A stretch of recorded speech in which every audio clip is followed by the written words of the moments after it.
जय श्री राम। प्रिय भक्तों, एक बार माता पार्वती ने भगवान शिव से पूछा कि महाराज, आप गले में यह मुंडों की माला क्यों धारण करते हैं और इन मुंडों में भी सभी स्त्रियों के मुंड हैं, ऐसा क्यों? तो भगवान शंकर ने कहा कि पार्वती, यह मुंडों की माला को मैं इसलिए धारण करता हूँ कि मेरा तुमसे बहुत प्रेम है। ये सभी मुंड तुम्हारे ही हैं।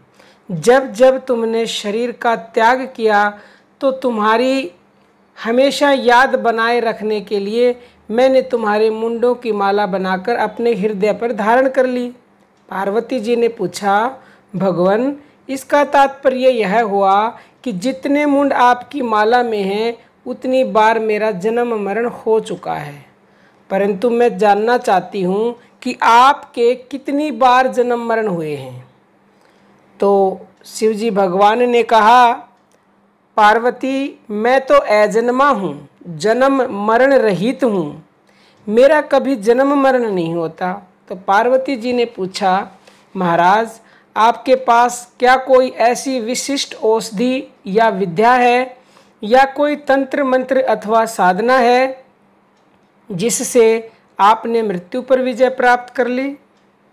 यदि मुझे अधिकारी समझें तो कृपया बताकर अनुग्रहित करें। मैं दंडवत प्रणाम कर उस विशिष्ट साधना को जानना चाहती हूँ जो जन्म मरण से मुक्त कर अमृतत्व प्रदान कराने वाली है। भगवान शंकर ने कहा, पार्वती, यह विद्या अत्यंत गूढ़, गहन एवं गोपनीय है। तुम्हारे प्रेम के वशीभूत होकर मैं तुम्हें इस विद्या का उपदेश कर रहा हूँ। इसे अनाधिकारी या अशिष्य को नहीं बताया जाता, परंतु तुम्हारी श्रद्धा भावना को देखकर मैं तुम्हें इसका भेद बता रहा हूँ कि वह अजपा गायत्री है। इसी को अजपा मंत्र या अजपा नाम भी कहा गया है। यह वाणी का विषय नहीं है, इसकी महिमा एकथ और अपार है। वह योगियों को मोक्ष देने वाली है। ये शिव पुराण में लिखा हुआ है। शिव पुराण के सिवा उपनिषदों में भी अजपा गायत्री यानी कि अजपा नाम का विशद वर्णन है। योग चूड़ा में लिखा हुआ है कि ऊपर से आज्ञा चक्रगत प्राण वायु, नीचे मूलाधार स्थित अपान वायु को तथा मूलाधारगत अपान वायु आज्ञा चक्र प्राण वायु को परस्पर अपनी अपनी ओर आकर्षित करती है। योगा अभ्यासी पुरुष अपने प्राणों में ही वृत्तियों को जोड़ते हैं। इस योग को योगीजन सूर्य और चंद्रमा की एकता भी कहते हैं। सूर्य चंद्र में जो प्राण अपान के साथ नैसर्गिक रूप से एक ध्वनि होती है, वो ध्वनि क्या होती है? जब हम ऊपर सांस लेते हैं तो सो और नीचे जब छोड़ते हैं तो हंग की, उसी में सुरती को जोड़ना अजपा है। प्राण अपान की स्वाभाविक क्रिया हर प्राणी में स्वतः ही होती है। तत्वज्ञानी गुरु इसी प्राण अपान में अजपा जप की साधना बताते हैं। यह अजपा जप प्राण अपान में निरंतर होता रहता है।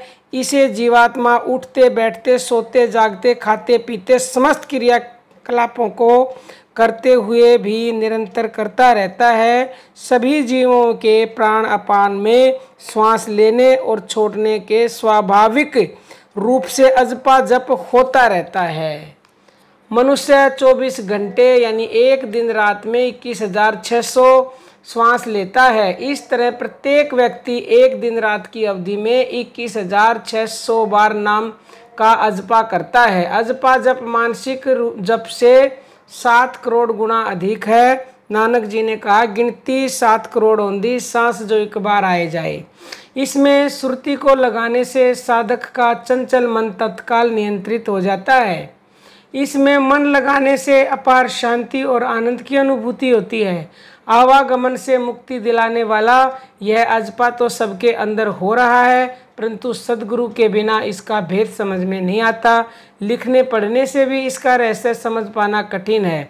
इसी अजपा जप को पुष्कर तीर्थ निवासी संत ब्रह्मानंद जी ने निरंजन माला कहा है, और जिसको हम अपने हर वीडियो में बताते हैं कि सोहंग मंत्र का जप कीजिए अपनी श्वासों के साथ, क्योंकि सो और हंग की ध्वनि प्राकृतिक रूप से सांसों में आती है। अपने मन को, वैसे तो आप बिना सो और हंग लगाए भी अपने मन को श्वासों से जोड़ सकते हो, लेकिन मन को एक सहारा चाहिए होता है, तो आप बगैर सहारे के ऊपर नहीं चढ़ सकते।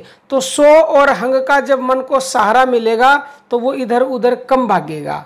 तो इसलिए आप सोहंग मंत्र का अजपा जप करें, जो कि शिवजी भगवान स्वयं करते हैं। अजपा की महिमा अपार है। सभी योगियों, सिद्धों, साधकों एवं महान आत्माओं, महान संतों का अनुभव है कि अजपा जप मानसिक जप से भी कई गुना फल देने वाला है तथा तत्काल मन को शांति देने वाला एवं मन को नियंत्रित करने वाला है। इसीलिए स्वयं भगवान शंकर भी उसी अजपा जप में लवलीन रहते हैं, निरंतर उसी का जप करते हैं। उसी को उन्होंने राम नाम कहा है, क्योंकि अजपा जप श्वासों में निरंतर होता रहता है, जबकि यह सबके श्वासों में रमने वाला, सबको सुख तथा आनंद देने वाला है। इसीलिए इसे राम नाम भी कहा गया है, क्योंकि हर कोई व्यक्ति सोहंग को समझता नहीं है, इसलिए इसे राम नाम भी कहा गया है। लेकिन वो राम नाम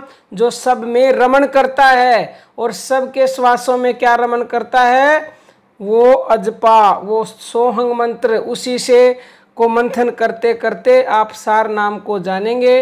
अब हम अपनी वाणी को विराम देते हैं। जय श्री राम प्रिय भक्तों।